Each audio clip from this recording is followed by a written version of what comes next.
Karibu tena kwenye chaneli yetu ya Moyo wa Malezi, ambapo tunazungumzia maisha, tunazungumzia malezi na mambo yanayogusa maisha na maendeleo ya binadamu. Je, umewahi kujiuliza kwamba jina lako linagusa maisha yako? Watu wengi wanapozaliwa, na kila mtu anapozaliwa anakuta amepewa zawadi ambayo anapewa na wazazi wake, ambayo ni jina lake. Watu wengi watamtambua huyo mtu au watakutambua wewe kupitia jina lako, watakuita kwa jina lako, kila kitu kitafanyika kikiwa kinatumia jina lako. Watu wengi wanaamini kwamba jina ni utambulisho. Wengine wanaamini kwamba jina ni urithi ambao mtu anakuwa amepewa. Hivyo leo tunajiuliza tu swali moja makini. Je, jina linaweza kuwa hatima ya maisha yako? Leo katika Moyo wa Malezi tunaenda kuangalia jinsi ambavyo jina linaweza kubadilisha maisha yako. Tukutana nasi tukizungumzia hizi hoja 5. Una uwezo wa kutupigia simu au una uwezo wa kututumia ujumbe kwa namba 0754579224 kama utakuwa ukitaka ushauri wetu. Karibu na tuanze. Hoja ya kwanza, jina hubeba utambulisho wa mtu. Mara nyingi mtoto anapozaliwa anakuwa amepewa jina. Hilo jina ndilo ambalo watu watakuwa wanamuita. Watu watamtambua kwa jina hilo. Yeye atajitambulisha kwa jina hilo. Kadiri anavyoendelea kukua, watu wengi wanakuwa wanamuita, wanamtambua na yeye anajitambulisha kwa jina hilo. Tunapowaita watoto majina mazuri, tunawafanya waweze kujivunia majina hayo. Kwa hiyo utambulisho wa huyo mtoto unakuwa ni utambulisho mzuri. Hata kama ni wewe mwenyewe, kama unaitwa jina zuri, utajivunia jina lako na utambulisho wako utakuwa ni mzuri. Hoja ya pili, maana ya jina inaweza kuathiri mtazamo wa maisha. Pale ambapo mtoto ataitwa jina zuri, utakuwa umempa jina ambalo lina maana nzuri. Yaani moja kwa moja linaathiri maisha yake, kwa sababu atakuwa anajivunia hilo jina. Jina zuri linampa mtu kujiamini, linampa mtu kujisikia, linampa mtu hata kujisifu. Hata anapokuwa mbele za watu, unamuita jina ambalo lina maana nzuri. Na ni nzuri sana wazazi mnapokuwa tayari umeshamzaa mtoto wako, umempa jina. Anapoendelea kukua, mwambie maana ya hilo jina. Na ndio maana ni muhimu kwa mzazi kujua maana ya jina. Jina ulilompa mtoto wako lina maana gani? Jina lile litamfanya siku zote ajivunie. Anapokuwa anasikia anaitwa Ushindi, yani moja kwa moja anajua yeye ni ushindi. Anapokuwa anasikia anaitwa Victor, anajua yeye ni mshindi, anajua yeye ni mpambanaji. Anapokuwa anaitwa Shujaa, atajua kabisa kwamba yeye ni shujaa. Hata katika jambo gumu lazima atajitahidi. Kwa hiyo moja kwa moja inaathiri maisha ya mtoto.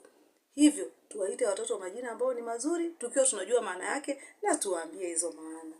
Hoja ya tatu, majina huathiri namna watu wanavyokuchukulia.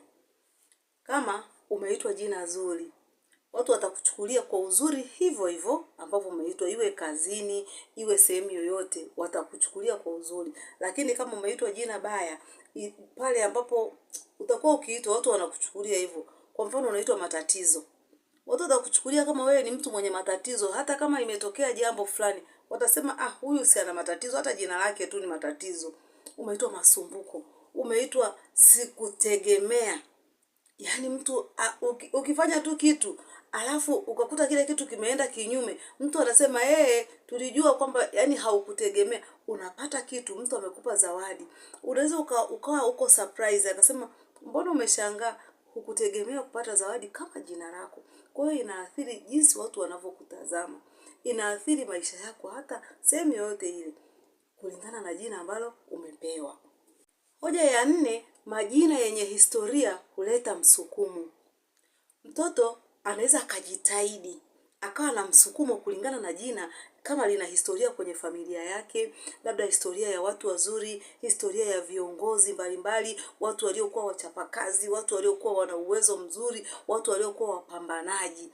Mtoto anapoitwa jina kama hilo, atakuwa anaishi akijitahidi kuendana na jina lake. Atapambana ahakikishe kwamba anafanana na kile ambacho ameitwa.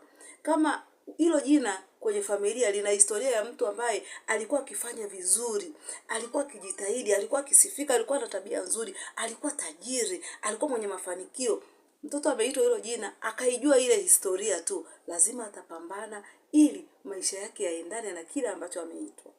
Hoja ya 5, tunasema kwamba mafanikio ya kweli yanatokana na bidii, yanatokana na juhudi, yanatokana na mapambano, yanatokana na kujitahidi. Jina linaweza likawa zuri, lakini mwenye hilo jina akawa mzembe, akawa mvivu, akajikuta hapambani, kwa hiyo ikawa kinyume chake. Lakini mafanikio kama mafanikio yanatokana na juhudi za mtu, jina tu linakuwa ni motisha, jina linakuwa linamsukuma, jina linakuwa linamsaidia. Lakini mtu anapokuwa anapambana, anafika kwenye hatima yake nzuri.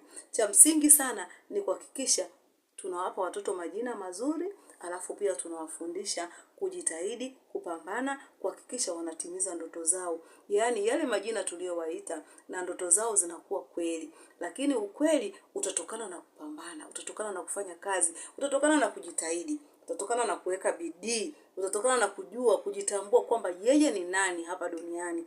Amekuja kwa kusudi gani? Ili aweze kufanya nini? Mtoto akishatambua hayo, au ukijumlisha na lile jina lake, mambo yanakuwa safi sana.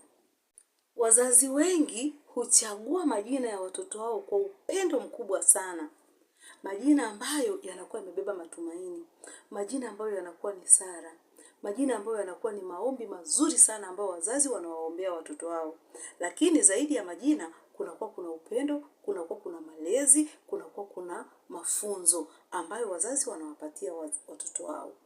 Ukiacha jina tu, kunahitajika malezi, kunahitajika bidii, kunahitajika juhudi ambazo mzazi anakuwa anampa mtoto wake ili kuhakikisha kwamba ndoto ya mzazi kwa mtoto wake inatimia na inakuwa kweli.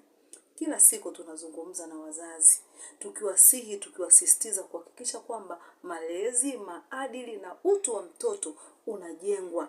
Jina linakuja kuwa sababu ya kumfanya mtoto aendane na maisha yake. Sasa jina zuri, bidii, utii, heshima, utapakazi, mtoto anakuwa mzalendo.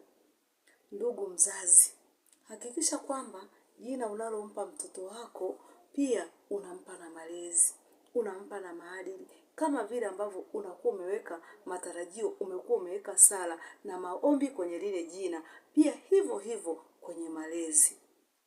Iwapo umeguswa na mada hii, usiache kushare kwa wazazi wengine ili pia nao waweze kujifunza. Kwa sababu sisi tunaamini kwamba malezi mema yanaanza na moyo wa malezi. Asante kwa kutazama video hii, usiache kushare, usiache kulike na usiache kusubscribe kwenye chaneli yetu ya Moyo wa Malezi ili uendelee kuwa mmoja wa familia ya Moyo wa Malezi. Asante sana, Mungu akubariki sana.